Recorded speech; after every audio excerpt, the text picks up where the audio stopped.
नमस्कार, अपना बिहार देख रहे हैं आप। आपके साथ मैं हूं संतोष गंगवार। बुलेटिन की शुरुआत करेंगे। सहरसा के बख्तियारपुर थाना क्षेत्र में निजी कोचिंग संचालक से कुछ बदमाशों ने रंगदारी मांगी।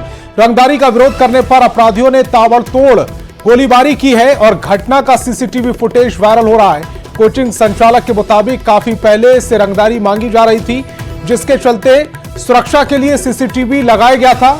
शनिवार को करीब 12 आरोपियों ने तोड़फोड़ और गोलीबारी की है, जिसके बाद दरवाजा बंद कर उन्होंने अपनी जान बचाई है। पुलिस पर आवेदन देने के बाद भी कार्रवाई नहीं करने का आरोप लगा है। तस्वीरें इस समय आपकी टेलीविजन स्क्रीन पर है। संचालक का कहना है कि उसने दरवाजा बंद कर अपनी जान बचाई और इन तस्वीरों में देख सकते हैं कि किस तरह से लठैत तोड़फोड़ कर रहे हैं और ताबड़तोड़ वार भी कर रहे हैं। देखिए, जैसे ही लठैत वहां पर पहुंचे, सबसे पहले बाहर मोबाइल पर बात कर रहा शख्स भागकर अंदर पहुंचा और उसने अपने आप को घर में कैद कर लिया। इसके बाद ये बदमाश तोड़फोड़ करते रहे। खबर यह भी है कि फायरिंग भी की गई है। सूचना पुलिस को दी गई है। पुलिस पर कार्रवाई नहीं करने का आरोप लग रहा है। के बाद मतलब जो हम लोगों ने जब मना कर दिया तो उसने मतलब जो कल आके कुछ मतलब 8-10 मतलब दर्जन के हिसाब से मतलब कुछ बदमाश थे और जिन्होंने हम लोगों के ऊपर मतलब अचानक से गोलीबारी का मतलब क्या फायरिंग किया, जिसके कारण जो है गोली जो है हमारे मतलब मेन गेट पे आके लगा। हम लोगों ने गेट लगा लिया, जिस कारण से हम लोग बच गए, नहीं तो हम लोग को डायरेक्ट वो गोली लग सकती। क्या मांग करते हैं? और हम यही मांग करते हैं कि पुलिस प्रशासन से कि मतलब जल्द से जल्द कार्रवाई करें। हम लोगों ने आवेदन कल रात में दिया था, लेकिन अभी तक कोई पुलिस प्रशासन इस पर कार्रवाई। और मोतिहारी में पीपरा थाना के बेदीवन मधुबन में एक व्यापारी की अपराधियों ने गोली मारकर हत्या कर दी। व्यवसायी अपने पिता के श्राद्ध कर्म करने के लिए नेपाल से अपने गांव से आया हुआ था। फायरिंग में व्यवसायी रामायण शाह की मौके पर ही मौत हो गई। मौके से पुलिस ने एक खोखा बरामद किया है। पुलिस फॉरेंसिक टीम के साथ मामले की जांच में जुट गई है। तस्वीरें हम आपको दिखा रहे हैं। जहां हादसा हुआ, जहां गोलीबारी की गई, जहां मर्डर किया गया, वो तस्वीरें सब आपकी टेलीविजन स्क्रीन पर हैं। खेत में कुछ ग्रामीण नजर आ रहे हैं। तो उसके बाद हम लोग निकले हैं स्कूटी पे बैठ के और उसके बाद गए हैं कुमारा के पास, वहां से खरीद के और लौट रहे थे तो सामने से आया और एक बैग सामने लेकर रोक दिया। तो हमको लगा कि वो शायद ब्रेक का फेल हो गया, इसलिए टकराने आ गया। तो चाचा भी रोके, वो भी रोका। इतना में हम लोग कुछ समझ पाते, तालिब जो पीछे बैठा हुआ था वो बंदूक से निकाल के 2 गोली मार दिया छाती में। मोटरसाइकिल से भागे हैं। एक सस्पिशियस मोटरसाइकिल हम लोग को मिला है, जो कि उसी रंग का है, काला रंग का मोटरसाइकिल बताया जा रहा है। उस रंग का मिला है हम लोग को आगे, तो उसका पड़ताल कर रहे हैं कि आखिर वही मोटरसाइकिल तो इस घटना में प्रयुक्त नहीं हुआ है और मोटरसाइकिल किनका है, उनके मालिक नंबर से उनके मालिक का पता किया जा रहा है। और इस कांड में हम लोग आगे बढ़ रहे हैं, प्रयास कर रहे हैं कि जितना जल्द हो इस कांड का उद्भेदन हम लोग कर सकें। बड़ी खबर मुजफ्फरपुर से है, जहां बाबा गरीबनाथ धाम मंदिर में जलाभिषेक के लिए आने वाले कांवरियों की सेवा के लिए लगाए गए सेवा शिविर से पुलिस ने डीजे जब्त कर लिए, जिसके बाद सेवा शिविर के सदस्य उग्र हो गए और जमकर सड़क पर हंगामा किया है, बवाल काटा है। सेवा दल के सदस्यों का आरोप है कि पुलिस के मौखिक आश्वासन के बाद उन लोगों ने साउंड सिस्टम लगवाया था, उसके बाद भी पुलिस बल ने आकर साउंड सिस्टम को जब्त कर लिया। पूरे मामले पर नगर थाना प्रभारी का कहना है कि पहले ही डीजे पर प्रतिबंध लगा दिया गया था। इसके बावजूद शिविर में डीजे लगा दिए गए थे, उसे हटाने के लिए कहा गया था। अगर नहीं हटाते हैं तो शिविर संचालकों पर एफआईआर दर्ज कराई जाएगी। वहीं सेवा दल के सदस्यों का कहना है कि अगर डीजे बजाने की परमिशन नहीं मिलती है तो वे कांवरियों की सेवा का बहिष्कार करेंगे। जिला प्रशासन द्वारा निर्देश दिया गया था कि पूर्व में डीजे नहीं बजाने के, लेकिन हम लोगों ने बहुत मध्यम साउंड में ही नहीं, साउंड ही नहीं था हमारे पास। 2 हॉर्न थे, 2 टॉप लगाए हुए थे। तो जिला प्रशासन द्वारा बोला गया कि आप लोग अपना अपना सिस्टम अपना बंद कर दीजिए। क्या बोला गया? बजाने के लिए बोला गया, बोला लाउड स्पीकर बजाने के लिए और उसके बाद कुछ नहीं करने के लिए। और उस द्वारा जिला प्रशासन का आदेश था, हम लोग ने पीछे कर लिया। अब हमारा ये आदेश है, हमारे जितने भी सेवा दल के शिविर लोग हैं सब लोग एक विचार किए हैं कि शाम के 5 बजे के बाद अपना शटडाउन करके हम अपना सेवा। देखिए, सबसे बड़ी बात है कि डीजे और नॉर्मल साउंड में अंतर होता है। डीजे होता है एक प्रकार का एक बेस बॉक्स होता है जो मॉस्फेट से चलता है, वो बहुत पावरफुल होता है, जिसके कारण लोगों को परेशानी हो रही थी। तो इस बार हम लोगों ने अनुमति ली, प्रशासन से अनुमति लेकर 4 साउंड बॉक्स जो एम्पलीफायर से चलता है वो 4 साउंड बॉक्स बनाने की अनुमति ली है, ताकि हम एक सीमित मात्रा में, सीमित दायरे में साउंड का इस्तेमाल करें, जिसके कारण किसी को भी कोई परेशानी ना हो। यही हम लोग कर रहे थे। अब क्या कीजिएगा? अब क्या करेंगे? अब जैसा सारे शिविर वाले एक हो गए हैं, अब सबों ने ये विचार किया है कि हम लोग सेवा को ठप कर रहे हैं, सेवा नहीं देंगे। नहीं बजेगी डीजे। हॉर्न लगाने के लिए 4 हॉर्न का आदेश है, हॉर्न लगाए, डीजे किसी सूरत में नहीं बजेगा, कहीं से कोई आदेश नहीं। जो लोग वायलेशन कर रहे हैं उनके लिए क्या करें? एकदम कार्रवाई होगी, सख्त कार्रवाई होगी। अब तक कोई डीजे चल की गई है? हाँ, सब हो रहा है। नहीं कार्रवाई चल रही है। कार्रवाई चल रही है। नवादा में एक साथ 11 साइबर अपराधियों को गिरफ्तार कर लिया गया है। ये सभी लोग धनी फाइनेंस इंडिया बुल्स के नाम पर लोगों को लोन दिलाने के नाम पर ठगी का काम करते थे। उनके पास से 34 mobile phone, 1 laptop, 13 SIM card, 168 पन्ने का डेटा शीट और 1 बाइक जब्त की गई है। इनका ठिकाना बगीचा था, जहां वे बैठकर देश के अलग अलग राज्यों के लोगों को अपना शिकार बनाया करते थे। बारसलीगंज के अपसड़ गांव से सभी को गिरफ्तार किया गया है।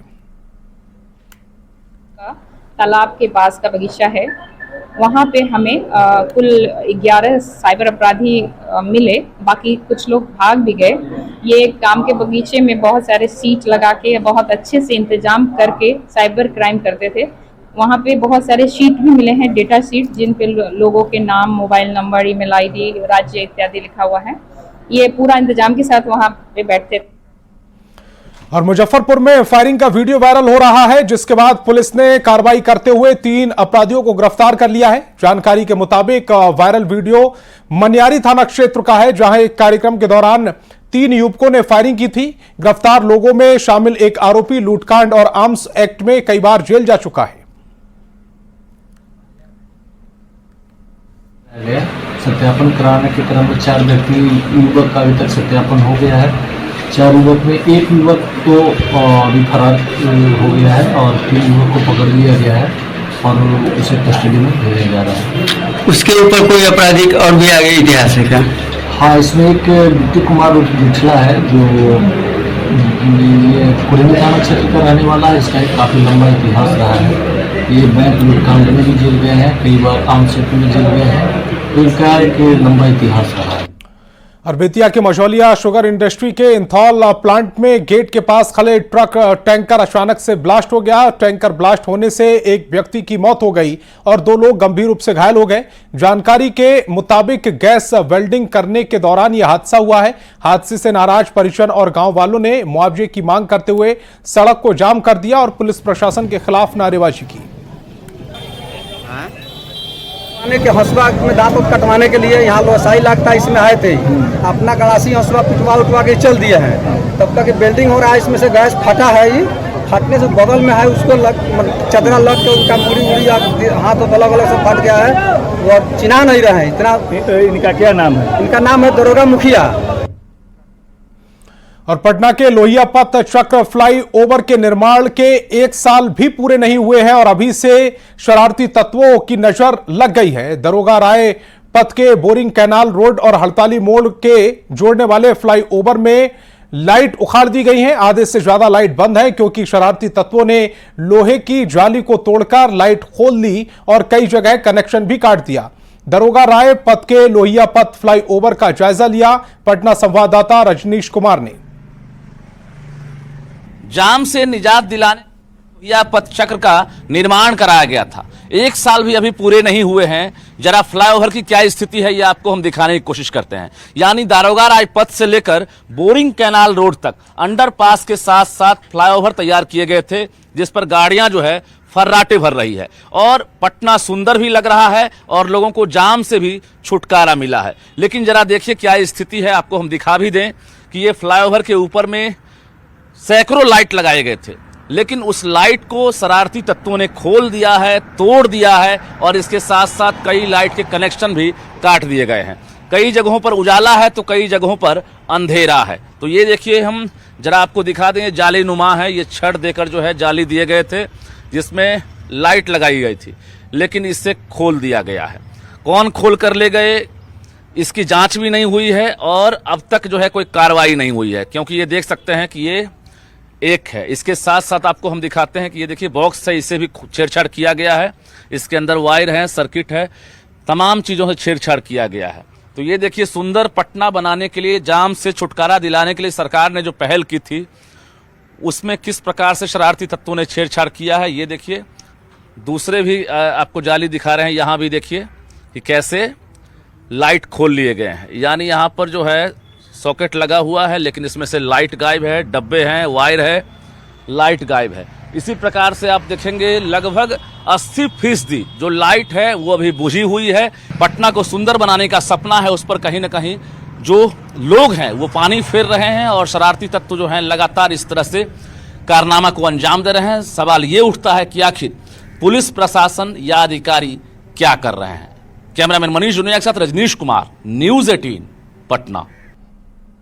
और पेरिस ओलंपिक से देशवासियों के लिए बड़ी खुशखबरी सामने आई है। पेरिस ओलंपिक में 22 साल की महिला शूटर मनु भाकर ने कमाल कर दिया। मनु भाकर ने पेरिस ओलंपिक में भारत के लिए पहला मेडल जीता है। उन्होंने महिलाओं की 10 मीटर एयर पिस्टल स्पर्धा में ब्रॉन्ज मेडल अपने नाम किया। राष्ट्रपति द्रौपदी मुर्मू, प्रधानमंत्री मोदी और बिहार के सीएम नीतीश कुमार ने मनु की इस उपलब्धि पर बधाई दी है।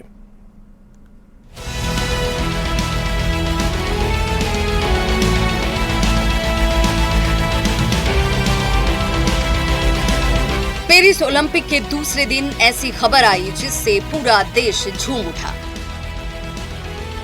एथलीट मनु भाकर ने ओलंपिक में पहले मेडल से खाता खोल दिया। 10 मीटर एयर पिस्टल शूटिंग में मनु भाकर ने ब्रॉन्ज मेडल पर निशाना लगाया।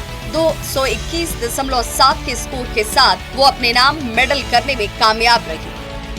पेरिस ओलंपिक के पहले दिन जहां दिग्गज शूटर कमाल नहीं कर पाए थे, तो वहीं मनु भाकर ने फाइनल के लिए क्वालिफाई किया था। मेडल जीतने के बाद मनु भाकर के घर पर खुशी का माहौल है। माता पिता अपनी बेटी की इस उपलब्धि पर गदगद हैं। मनु की जीत के ऊपर सब देशवासियों के प्यार को देखते मैं बहुत खुश हूँ और आप सबका तहे दिल से धन्यवाद करना चाहती हूँ और मनु को मैं बहुत प्यार करना चाहती हूँ। बेटी तो एक बार नेशनल खेलने लग जाए, उसके ऊपर खेलने जाए तो देश की बेटी हो जाती है। मेरी बेटी नहीं होती है, देश की बेटी है और वो जुझारू है, बहुत अच्छा करती है, बहुत कोशिश करती है, अपने गेम को परफेक्ट करने की कोशिश करती है। मनु भाकर शूटिंग में भारत को ओलंपिक पदक दिलाने वाली भारत की पहली महिला एथलीट भी बन चुकी है। गोल्ड और सिल्वर मेडल दक्षिण कोरिया की झोली में गया। पीएम मोदी ने भी मनु भाकर को बधाई दी है। सोशल मीडिया प्लेटफॉर्म एक्स पर उन्होंने लिखा, ऐतिहासिक पदक। पेरिस ओलंपिक में भारत को पदक दिलाने के लिए मनु भाकर को बधाई। ये कांस्य पदक और सफलता इसलिए भी खास है क्योंकि मनु निशानेबाजी में पदक जीतने वाली पहली भारतीय महिला बन गई है। ये एक अविश्वसनीय उपलब्धि है। मनु भाकर को बिहार के मुख्यमंत्री नीतीश कुमार ने भी बधाई और शुभकामनाएं दी हैं। सीएम ने बेहतर प्रदर्शन कर मेडल जीतने वाली मनु भाकर के उज्जवल भविष्य की कामना की है। मुख्यमंत्री ने कहा कि भारत की बेटी मनु भाकर ने ओलंपिक खेल के 10 मीटर एयर पिस्टल में कांस्य पदक जीतकर शूटिंग प्रतियोगिता के इतिहास में नया कीर्तिमान स्थापित किया है। वे ओलंपिक के इतिहास में शूटिंग प्रतियोगिता में मेडल दिलाने वाली पहली भारतीय महिला हैं, जिस पर हर भारतीय गौरवान्वित है।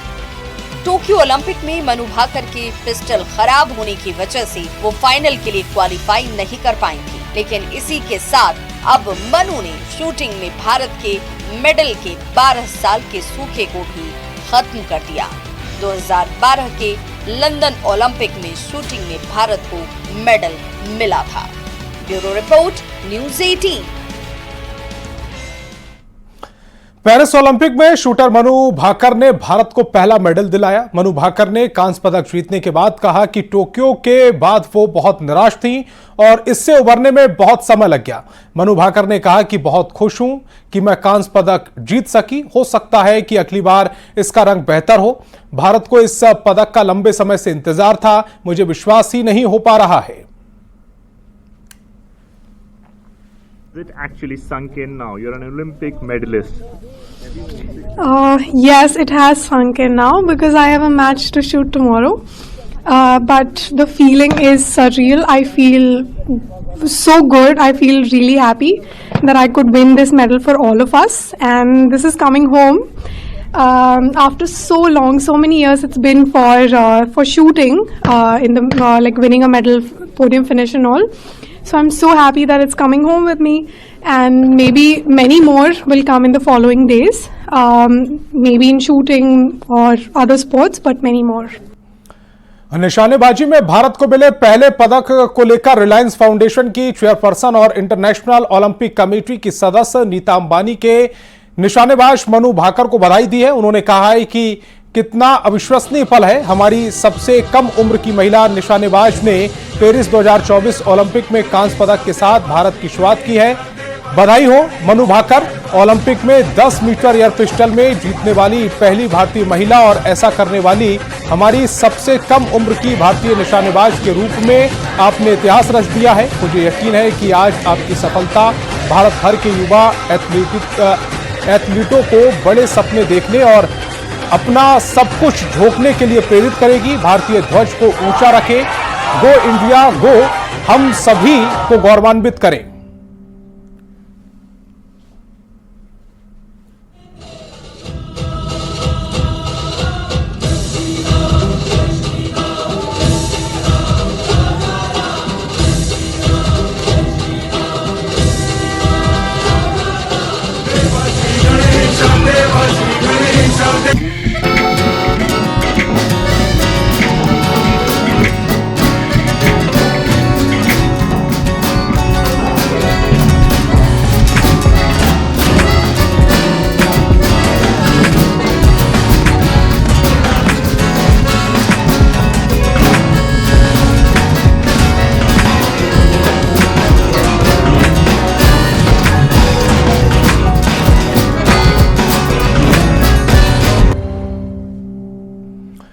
बिहार बीजेपी का अध्यक्ष बनने के बाद दिलीप जायसवाल ने प्रधानमंत्री मोदी से मुलाकात की। अध्यक्ष बनने के बाद प्रधानमंत्री मोदी से दिलीप जायसवाल की दिल्ली में पहली मुलाकात हुई है। प्रधानमंत्री मोदी और दिलीप जायसवाल की मुलाकात की तस्वीरें भी सामने आई। दिलीप जायसवाल ने रक्षा मंत्री राजनाथ सिंह से भी दिल्ली में मुलाकात की। यह पहला मौका है जब बिहार बीजेपी का अध्यक्ष बनने के बाद दिलीप जायसवाल प्रधानमंत्री नरेंद्र मोदी और रक्षा मंत्री राजनाथ सिंह से मिले हैं।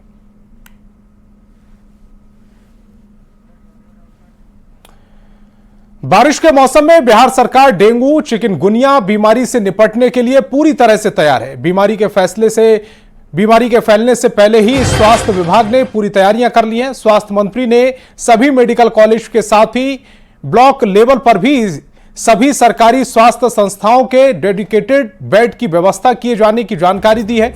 उन्होंने dengue test kit, blood platelets और दवा की उपलब्धता तय करने के भी निर्देश दिए हैं। इसी के साथ ही डेंगू की रोकथाम के लिए फॉगिंग मशीन से दवा के छिड़काव के भी निर्देश दिए गए।